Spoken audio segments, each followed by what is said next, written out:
প্রিয় শিক্ষার্থী, তোমরা কেমন আছো? আশা করি ভালো আছো। বর্তমানে করোনার কারণে আমরা শিক্ষা প্রতিষ্ঠানে গিয়ে ক্লাস করতে পারতেছি না। সো এই কারণে শিক্ষা কার্যক্রম চালিয়ে রাখার স্বার্থে আমরা অনলাইনে তোমাদের ক্লাসের ব্যবস্থা করেছি। গত এপ্রিল মাস থেকে আমরা মূলত অনলাইনে তোমাদের ক্লাস চলমান রেখেছি, কিন্তু তোমাদের যেহেতু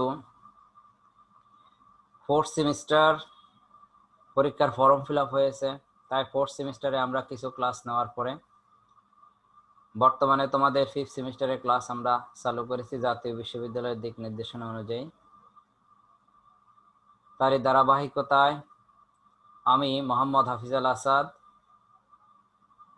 অ্যাসিস্ট্যান্ট প্রফেসর, মিরপুর কলেজ, তোমাদের গত ক্লাসে প্রিন্সিপালস অফ ফাইন্যান্স সাবজেক্টের ইন্ট্রোডাকশন চ্যাপ্টার নিয়ে আলোচনা করেছিলাম। আজ আমি তোমাদের প্রিন্সিপালস অফ ফাইন্যান্স সাবজেক্টের টাইম ভ্যালু অফ মানি এটা নিয়ে আলোচনা করব। So time value of money কি, প্রথমত আমাদেরকে এটা সম্পর্কে জানতে হবে। আমি এখন সেই ক্লাস লেকচার তোমাদের জন্য উপস্থাপন করলাম। আসো first one, time value of মানি এটি কি। তাহলে আমরা বলি, what is time value of money. Time value of মানি এটার অর্থ হচ্ছে, তোমার বাংলা অর্থ অর্থের সময় মূল্য।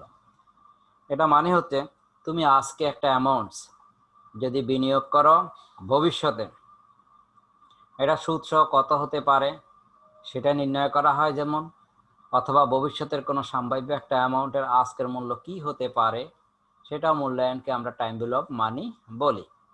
যেমন তুমি আজকে 1000 টাকা দিয়ে একটা শার্ট ক্রয় করলে, আগামী বছর এই সময়ে ওই শার্ট নিশ্চয়ই তুমি 1000 টাকা দিয়ে পাবে না, তার চেয়ে বেশি মূল্যে তোমাকে কিনতে হবে। তাহলে কেন বেশি মূল্যে কিনতে হলো? কারণ এই 1000 টাকা যদি তুমি আজকের 1000 টাকা যদি কোনো ব্যাংক বা ফাইন্যান্সিয়াল ইনস্টিটিউশনে বিনিয়োগ করতে, তাহলে সেটা অবশ্যই 1000 চেয়ে বেশি হতো। যদি ব্যাংক তোমাকে 10% সুদ দেয়, তাহলে 1000-এর উপরে তোমার সুদ আসবে 100 টাকা। সো 110, 1100 টাকা তোমার আগামী বছরে এই সময় ওই 1000 টাকার ভ্যালু হবে। তাহলে ওই শার্টের মূল্য মিনিমাম 1100 টাকা হবে। এটাকে আমরা মূলত অর্থের সময় মূল্য বলি। তাই অর্থের সময় মূল্যকে আমরা এইভাবে প্রেজেন্ট করতে পারি যে time value of money is the idea that money that is available at the present time is worth more than the same amounts in the future due to its potential earnings capacity. These core principles of finance holds that provided money can earn interest, any amount of money is worth more than sooner it is received. One of the most fundamental concepts in finance is that money has a time value attached to it. In simpler terms, it would be safe to say that a dollar was worth more yesterday than today, and a dollar today is worth more than a dollar tomorrow. তাহলে আসলে আমরা এখান থেকে কি বুঝলাম, যেটা আমি উদাহরণের মাধ্যমে তোমাদেরকে বললাম, আজকের 1 টাকার মূল্য ভবিষ্যতের 1 টাকার মূল্যের সমান না। আজকের 1 টাকা বিনিয়োগ করলে ভবিষ্যতে তুমি এর চেয়ে বেশি আর্ন করতে পারবা। এটাই হচ্ছে তোমার টাইম ভ্যালু অফ মানি, যে গতকালকের 1 টাকা আর আজকের 1 টাকা যেমন সমান না, তেমন আজকের 1 টাকা আগামীকালকের 1 টাকাও সমান না। এটাই হচ্ছে তোমার টাইম ভ্যালু অফ মানি। আর এই অর্থের সময় মূল্যের সাথে মূলত আমার inflation rate involve, interest rate involve. So অর্থের সময় মূল্য এগুলাকে যখন আমরা অ্যাডজাস্ট করব, তখন এটা আজকের মূল্যের থেকে বেশি মূল্য ভবিষ্যতে তুমি উত্তোলন করতে পারবা। এটাই হচ্ছে তোমার টাইম ভ্যালু অফ মানি। তাহলে আমরা টাইম ভ্যালু অফ মানি সম্পর্কে বুঝলাম। এখন আসো elements or variables of time value of মানি, এখানে কি ধরনের ভেরিয়েবলস গুলা কাজ করে। টাইম ভ্যালু অফ মানিতে বেসিক্যালি 5টা ভেরিয়েবলস বিদ্যমান, যেমন present value, future value, number of year or period, interest rates and payments amount. Payments amount যেটাকে আমরা পিএমটি বলি, পেমেন্টস অ্যামাউন্ট। এখন প্রেজেন্ট ভ্যালুটা কি? প্রেজেন্ট ভ্যালুটা হচ্ছে বর্তমান মূল্য, যে কোনো একটা জিনিসের আজকের মূল্যটাই হচ্ছে কি প্রেজেন্ট ভ্যালু। তাহলে এটা হচ্ছে তোমার আজকের মূল্য। সে তুমি একটা শার্ট যদি আজকে ক্রয় করো, তাহলে ওই শার্টটার মূল্য আমরা বলেছিলাম 1000 টাকা। তাহলে প্রেজেন্ট ভ্যালু মানে হচ্ছে এই শার্টের বর্তমান মূল্য যে 1000, সেটাকে বোঝানো হবে। তো বলা হয় this is your current starting amount, it is the money you have in your hand at present time, you initial invest for your future, যে ভবিষ্যতের জন্য তুমি যেটা বিনিয়োগ করবা সেই অ্যামাউন্টের আজকের মূল্যটাই হচ্ছে তোমার কি প্রেজেন্ট ভ্যালু। এখন আসো ফিউচার ভ্যালু, সুদ সহ এটা ভবিষ্যতে কত হবে সেই ভ্যালুটাকে মূলত ফিউচার ভ্যালু বলা হবে। যেমন আমরা শার্টের উদাহরণ দিয়ে বলেছিলাম যে আজকে আমি শার্টটা 1000 টাকা দিয়ে ক্রয় করলাম, 10% সুদে যদি আমি ওই টাকা ব্যাংকে জমা রেখে দিতাম, ব্যাংক আমাকে 1 বছর পরে 100 টাকা সুদ দিবে। সো 1 বছর পরে আমার ওই 1000 টাকার ভ্যালু হবে 1100 টাকা। তাহলে শার্টের মূল্য মিনিমাম 1100 টাকা হবে, 1100 টাকা হবে। সো এই 1100 টাকা যেটা, এটাকে আমরা বলবো ফিউচার ভ্যালু।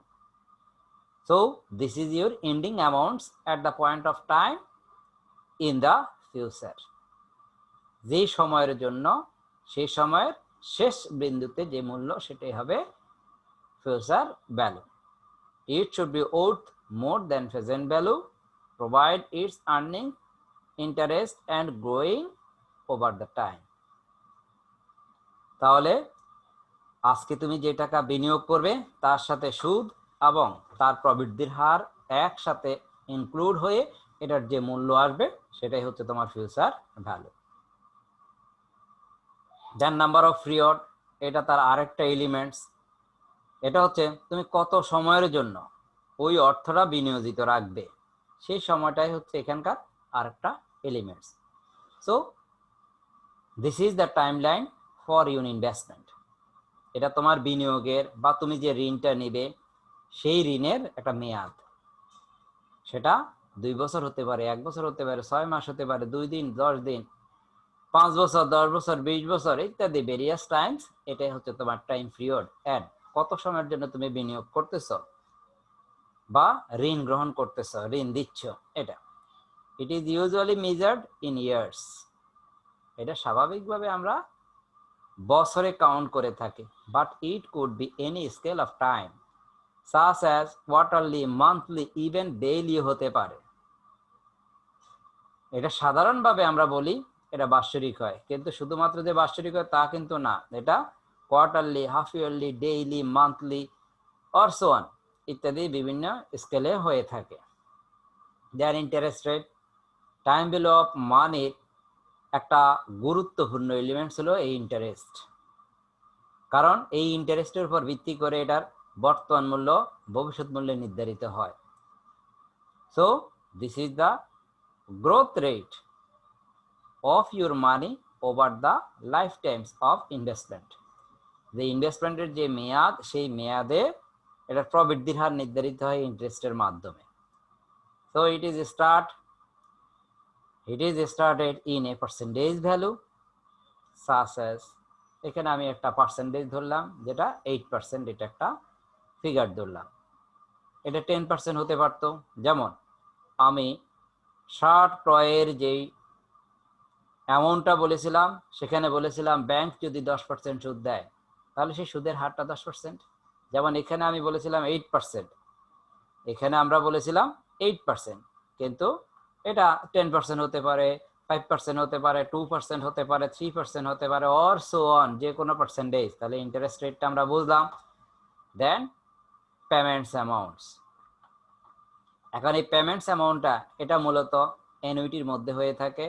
অ্যানুইটির ইনস্টলমেন্টটা কীরকম হতে পারে, বা প্রেজেন্ট ভ্যালু আর ফিউচার ভ্যালু নির্ণয়ের ক্ষেত্রে কি অ্যামাউন্ট দেওয়া হবে, সেটা কি সমহারে প্রদান করবে, নাকি তোমার অ্যানুইটির মাধ্যমে প্রদান করবে, নাকি তোমার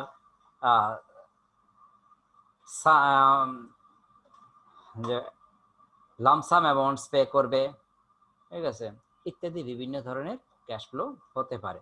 নর্মালি এই পেমেন্টস অ্যামাউন্টস মূলত অ্যানুইটির মধ্যে হয়ে থাকে। এখন অ্যানুইটি কি? অ্যানুইটি হচ্ছে তোমার কোনো একটা নির্দিষ্ট সময়ে নির্দিষ্ট পরিমাণ অ্যামাউন্ট যখন সমহারে প্রদান করা হয়, সেটাই হচ্ছে তোমার অ্যানুইটি। সো এই অ্যানুইটির অ্যামাউন্টটাকে আমরা পেমেন্টস অ্যামাউন্ট এটা বলে থাকি, পিএমটি এটা বলে থাকি। সো এটা আরেকটা এলিমেন্টস। তাহলে এই টাইম ভ্যালু অফ মানির মধ্যে তোমার বেসিক্যালি 5টা এলিমেন্টস এক্ষেত্রে বিদ্যমান: present value, future value, number of period, interest rate and payment amount. তো বলা হচ্ছে these are series of equal evenly split cash flows. তাহলে আমরা টাইম ভ্যালু অফ মানির এলিমেন্ট সম্পর্কে জানলাম বা ভেরিয়েবল সম্পর্কে জানলাম। এখন আসো, টাইম ভ্যালু অফ মানি করতে গেলে তোমাকে ফার্স্ট ওয়ান জানতে হবে, what is simple interest. What is simple interest, যে সরল সুদটা কি? আমরা সরল সুদ সম্পর্কে সবাই জানি যে তুমি ব্যাংক থেকে 1000 টাকা লোন নিলে 10% সুদ পে করবে। ব্যাংক বললো তোমাকে 10% সুদ বিয়ার করতে হবে। তাহলে এই 1000 টাকার উপরে তুমি প্রত্যেক বছরে 10% দিবে, 1000-এর উপরে। তাহলে প্রত্যেক বছর কত দিবে? 1000 ইন্টু 10% সমান 100 টাকা। সো প্রত্যেক বছরে 100 টাকা পে করবা, যত বছর তোমার লোনের ডিউরেশন থাকবে তত বছর পর্যন্ত। তাহলে এই ক্ষেত্রে মূলত হচ্ছে প্রিন্সিপাল অ্যামাউন্টসের উপরে যখন তোমাকে সুদ বিয়ার করতে হবে, সেটাকে বলা হবে সিম্পল ইন্টারেস্ট। সরি। তাহলে আমরা সিম্পল ইন্টারেস্ট সম্পর্কে বলতে পারি, interest paid or computed on the original principal only of a loan or on the amounts of an account. Interest paid only on the original amounts of money and not on the interest it was already earned. মানে যে সুদের উপরে এখানে সুদ প্রদান করা হবে না, শুধুমাত্র আসলের উপরেই সুদ প্রদান করা হবে, এটাকে বলা হয় সিম্পল ইন্টারেস্ট।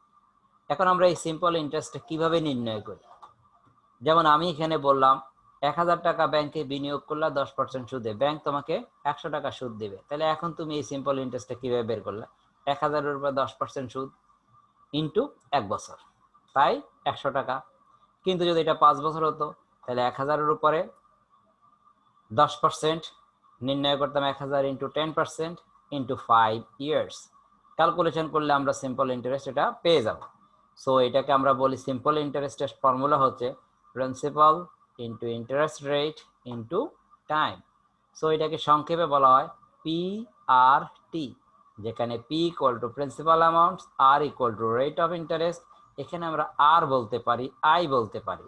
R মানে রেট অফ ইন্টারেস্ট, I মানে হচ্ছে rate of interest, and T equal to time period. তাই আমরা এখানে বললাম principal P is the amounts of money deposited or borrowed, that means principal money, আসল money. Then interest rate is a percentage of the principal earned or paid, মানে যেটা তুমি আসল পরিশোধ করবা সেখান থেকে যে পার্সেন্টেজ তুমি আর্ন করবা সেটাই। And time is the length of time, সময়ের পরিধি কত, of the money is deposited or borrowed। তাহলে আমরা সিম্পল ইন্টারেস্ট সম্পর্কে বুঝলাম। এখন আমরা একটা অঙ্ক নিয়ে এটা আলোচনা করতে পারি, যেখানে বলা হচ্ছে রেহান বট এ কার ফর টাকা 40,000. He took a টাকা 20,000 loan from bank at an interest rate 15% per year for 3 years period. So what is the total amounts?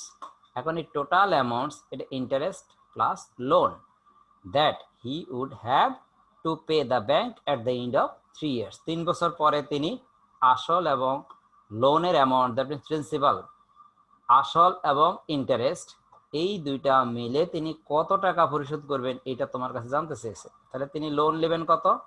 20,000। কারের মূল্য 40,000, সেটা নট ফ্যাক্টর। ফ্যাক্টরটা হচ্ছে তিনি লোন গ্রহণ করবেন কত? তিনি লোন গ্রহণ করতেছেন 20,000 টাকা। তো এখন তোমার প্রশ্ন হতে পারে, তাহলে স্যার কারের তো মূল্য 40,000 টাকা, তিনি লোন নেবেন 20,000 টাকা, তা বাকি 20,000 টাকা তিনি কোথায় থেকে পাবেন? সেটা নট প্রবলেম, কারণ বাকি 20,000 টাকা তিনি নিজ থেকে পে করবেন। সো তিনি লোন নেবেন মূলত 20,000। তাহলে 20,000 হলো প্রিন্সিপাল, ইন্টারেস্ট রেট হচ্ছে আমার 15%, 15%। আর কত বছরের জন্য নেবেন? 3 বছর। তাহলে n equal to 3 years. So আমার p equal to 20,000, r equal to r অথবা i আমরা যেটাই বলি 15%, এবং n equal to 3 years. So আমরা লিখি simple interest p into r into t। তাহলে p 20,000 into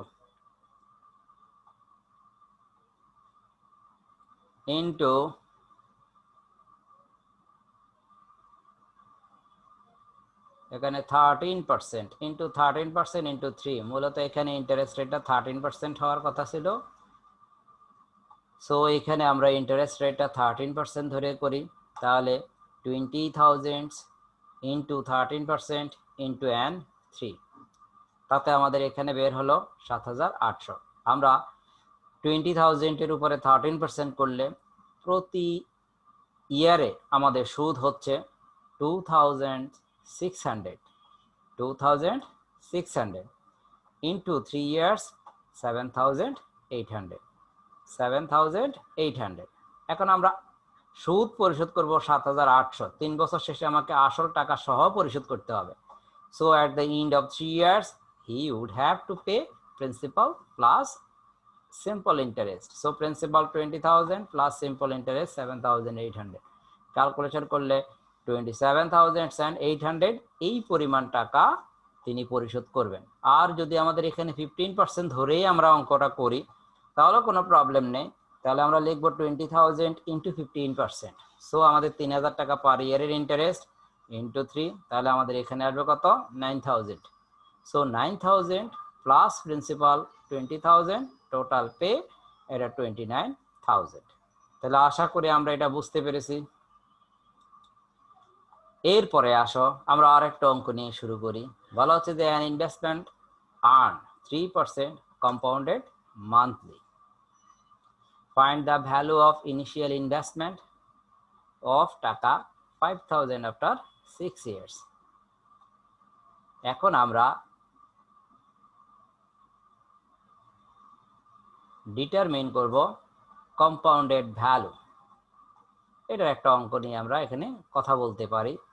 compounded value, compounded value 1 বছরে যদি 1-এর অধিক বার সুদ প্রদান করে তখনই সেটা কম্পাউন্ডেড ভ্যালু ক্রিয়েট হবে। আর এই কম্পাউন্ডেড ভ্যালুর সূত্র হচ্ছে compounded value equal to principal into 1 plus i divided by m whole power n into m। এখন এই m সমান হচ্ছে 1 বছরে সে কতবার পরিশোধ করবে। যেমন এখানে বলছে কম্পাউন্ডেড মান্থলি, অর্থাৎ প্রতি মাসে পরিশোধ করবে। সো m ইকুয়াল টু হবে 12, বছরে 12 বার পরিশোধ করবে।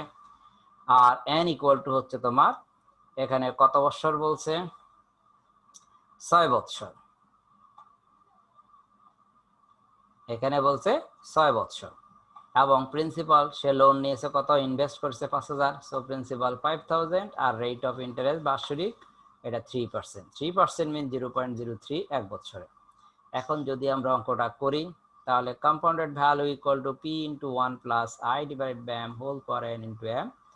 এখন প্রিন্সিপাল 5,000 1 প্লাস i 0.03 ভাগ 12 হোল পাওয়ার 6 ইন্টু 12। এখন আমরা এইভাবে ক্যালকুলেশন করলে আমাদের আসতেছে 5,985 টাকা।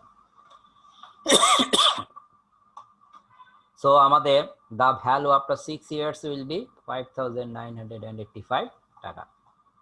তাহলে আশা করি আমরা সিম্পল ইন্টারেস্ট এবং কম্পাউন্ডিং ইন্টারেস্টের ফাংশনটা বুঝলাম। এই কম্পাউন্ডিং ইন্টারেস্ট সম্পর্কে আমরা আরো আলোচনা করব এর পরবর্তী ক্লাসে। তো আজ এ পর্যন্ত। তোমরা আমাদের ক্লাসগুলো দেখবে, ফলো করবে আশা করি তোমরা সবাই জানবে, বুঝবে, শিখবে। তো আজ এই পর্যন্ত। আল্লাহ হাফেজ।